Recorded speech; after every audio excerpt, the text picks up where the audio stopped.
Hi everyone, hope you're doing well from wherever you're watching this channel, depending on your time zone.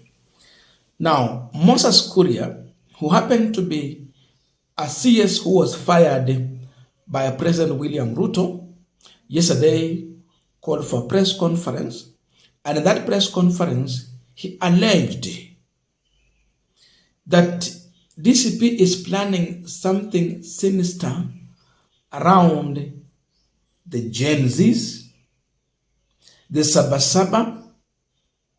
Unajua tunaelekea kwa Sabasaba, tuko mwezi wa 6. Mwezi wa 7 unakuja. Sabasaba.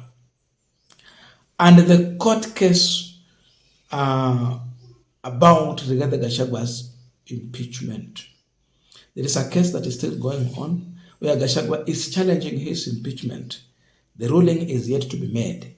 So, Kuria is alleging that there could be a plan to cause violence or protest during that time if the ruling will not be in favor of Rigathi Gachagua. The issue of Sabasaba, that they want to use that one to cause mayhem in the region. Now, Kuria has talked about Rigathi Gachagua dragging his name into the issue of violence. He goes on even to describe Rigathi Gachagwa's career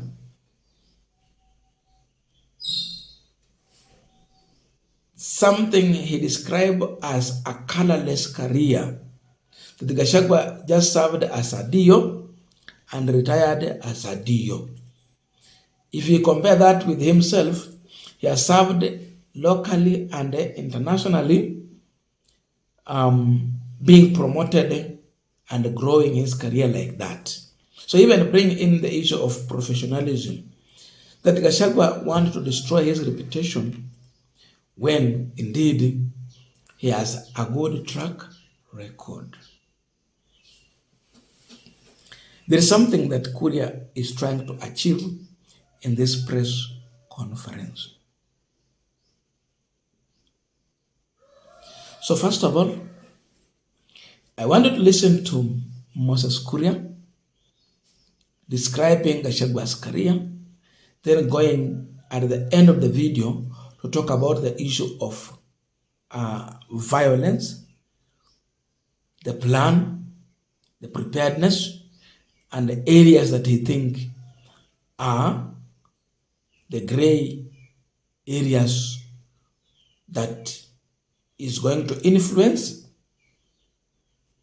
peace, stability, and discipline. The Honorable Rigathi Gachagua stands impeached. He cannot vie even for the captain of Kenyaga Boys where he went to school.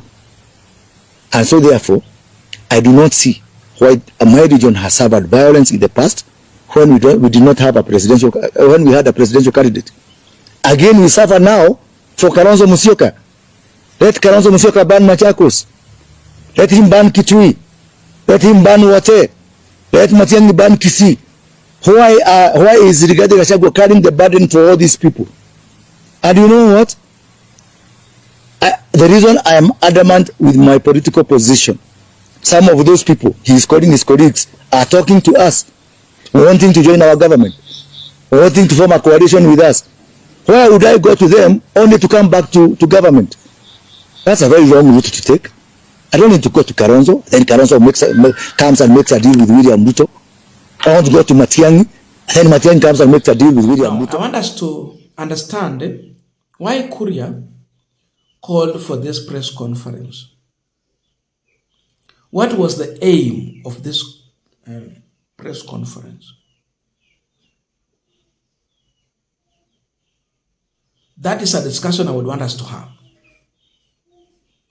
But before we go deep into that discussion, I have a quick and humble request. For those who are watching this channel and you have not yet subscribed, please consider subscribing. To our returning subscribers, I must say thank you so much. And again, to all our viewers, please give this video a thumbs up. Thank you so much, and back to our discussion. Now, yesterday, I played a video here where the DCP Secretary General, the newly appointed Secretary General, Senator Methu, issued yesterday. Methu addressed the public for about 17 minutes, talking about how government intruded peaceful protest by deploying goons to cause mayhem, attack peaceful protesters, steal properties, invade a supermarket, to put a blame on the peaceful protesters. I think you remember that. So the blame was going to the government that we were peaceful and peacefully protesting, but you people deployed goons to cause mayhem and put a blame on us. That is what Moses Kuria is responding to. That is what made Kuria to come to the press conference and now respond to that presser by Senator Methu. That's the whole story.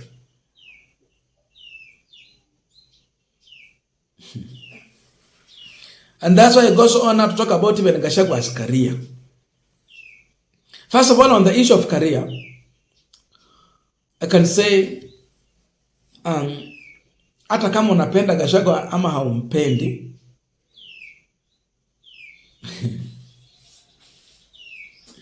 sana sana hata mimi sijapenda vile anacheza siasa zake, kwa vile mara nyingi he will come in more of our people, meaning Kikuyu or Gema.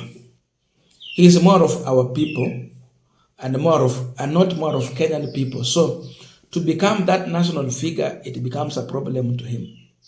But for a local and regional, he's very firm and so protective. But give credit to Gachagua. How did he become a deputy president? Something that Kuria has never achieved and something he might never achieve. Huenda Kuria hatawahi kuwa deputy president, lakini Gachagua amewahi. So when you talk about experience and achievement, Gachagua has achieved more than what Kuria has been able to achieve. Even when you talk about wealth, Gachagua is more wealthier than even Kuria, who is speaking here. Gachagua can sponsor Kuria when it comes to he want to vie for certain position. But Kuria cannot sponsor Gachagua. Hawezi sponsor campaign ya Gachagua. Lakini Gachagua anaweza sponsor campaign ya Kuria. So there is a lot Gachagua has achieved. Even if you say he was a deal, then he became what? Akakuwa mtu ya Uhuru Kenyatta, mtu yake ya mkono akampangia hapo. Akakuja akakuwa nani? Kwa ile serikali. Amekuwa mbunge. Gachagua kutoka kwa mbunge amekuwa one term MP, amekuwa deputy president. So it goes in our history, and our children will learn in school that Gachagua was at one point a deputy president. There is nowhere in our history our children will learn or study that Moses Kuria at one point he was an MP. No. Back to the issue that made Kuria to come in the press, violence. Kuria seemingly is forcing himself back to work with the Ruto. Remember, he had a political party, Chama cha Kazi, which made him to serve in Ruto's cabinet after even he failed in attempting to vie for the governor position. Then after merging his party, Ruto fired him. He has nowhere to go. Some of the responsibility seemingly that has been assigned to Kuria is this dirty game He has talked about the issue of violence and protest. Seemingly, Kuria is the one that has been assigned the role to counter protest in Mount Kenya. So, he is the appointed person by the regime that when DCP is planning protest against high cost of fuel, he should plan goons and plant them in the protest. That they will cause mayhem, then there will be every reason to put a blame on the DCP side or protesters and cause mayhem on them. Wakipanga maandamano ya amani, na hawa wanapanga vurugu ndani ya yale maandamano, alafu wabebe huo msalaba waeke kwa Gachagua na wale viongozi wa DCP. He might be the planner and the executor. And so he comes in to challenge them also when they raise this matter. So it is all to counter Senator Matthew's press conference and the blame to the government as far as causing mayhem during protest.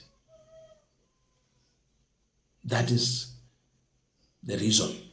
So now you can understand who is Moses Kuria and what he is doing as of now. He is now being used probably by this regime to play that game, especially in the Mount Kenya region, anytime there is anything to question the government through maybe protest.